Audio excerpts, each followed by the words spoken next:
राजस्थान में तीसरे मोर्चे को लेकर हर बार आवाज उठती हुई नजर आती है और एक बार फिर से नरेश मीणा ने बड़ा ऐलान कर दिया है। नरेश मीणा ने ऐलान करते हुए कहा कि हनुमान बेनीवाल बन सकते हैं 2028 में मुख्यमंत्री।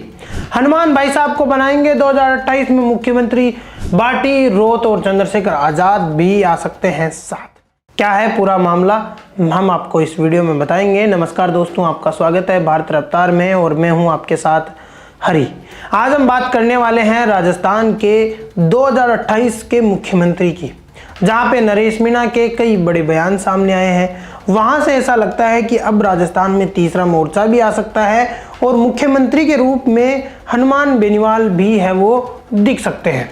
हनुमान बेनीवाल को लेकर नरेश मीणा ने एक बड़ा बयान दिया, जिसमें नरेश मीणा ने यह कहा कि हनुमान बेनीवाल बन सकते हैं 2028 में मुख्यमंत्री। पूरा समीकरण भी बताया।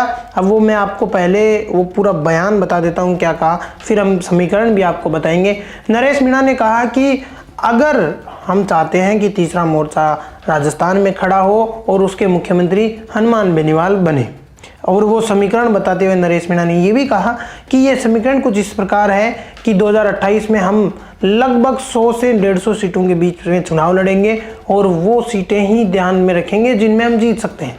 जैसे मैं हाड़ौती में है वो चुनाव लड़ूंगा, मैं निर्दलीय चुनाव लड़ूंगा, और इसके अलावा हनुमान बेनीवाल भी चुनाव लड़ेंगे जो कि काफ़ी अच्छी सीटों पे चुनाव लड़ सकते हैं। राजकुमार रोत भी 10 सीटों पे चुनाव लड़ेंगे, चंद्रशेखर आजाद भी 10 सीटों पे चुनाव लड़ते हैं।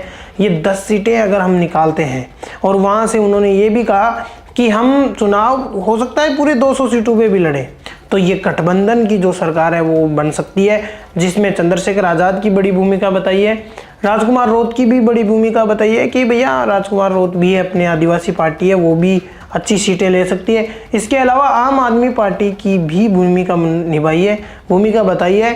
भूमिका ये बताई है कि आम आदमी पार्टी भी चुनाव लड़ सकती है राजस्थान का, और कुछ सीटों पे वो भी चुनाव लड़ सकती है। और इसके अलावा अखिलेश यादव और ओवीसी है उसकी भी बात की है कि ये भी कुछ सीटों पे चुनाव है वो लड़ सकते हैं। ऐसे में राजस्थान में अब तीसरा मोर्चा खड़ा हो सकता है, एक गठबंधन बन सकता है, जिसकी वजह से अब चुनाव है वो लड़ा जा सकता है।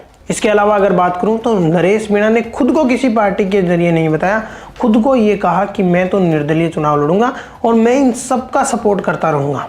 इसके अलावा अगर बात करूं तो हाड़ौती, राजस्थान में शेखावाटी, पूर्वी राजस्थान, पश्चिमी राजस्थान, हर तरफ से है वो नरेश मीणा का प्लान फुल प्रूफ है वो नज़र आ रहा है।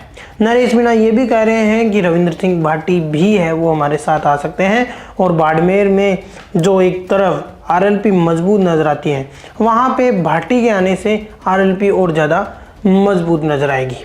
तो अब इन सभी का साथ है वो नरेश मीणा को मिल रहा है या मिलने वाला है, ये तो आगे वक्त ही बताएगा।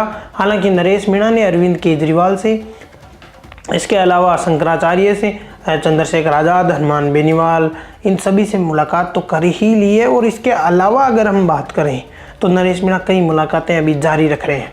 डूंगरी बांध को लेकर वो आंदोलन कर रहे हैं, वहाँ पे भी वो आवाज़ उठा रहे हैं, 2028 की बात कर रहे हैं, और वो ये भी बात कर रहे हैं कि अब आने वाला जो चुनाव है 2028 का, उसमें तीसरा मोर्चा है वो तैयार हो चुका है, तीसरा मोर्चा बना सकते हैं और तीसरा मोर्चा चुनाव भी लड़ेगा मजबूती से, ये नरेश मीणा का कहना है। और अब हनुमान बेनीवाल के जो समीकरण थे मुख्यमंत्री बनने के, वो भी कुछ इस प्रकार है, क्योंकि अभी एक भी सीट नहीं है, और अगर हनुमान बेनीवाल को कम से कम 90 से 100 के बीच की सीटें चाहिए, हालांकि 101 का आंकड़ा है, लेकिन इतनी सीट तो चाहिए ही चाहिए, तब जाके वो मुख्यमंत्री के दावेदार बनेंगे।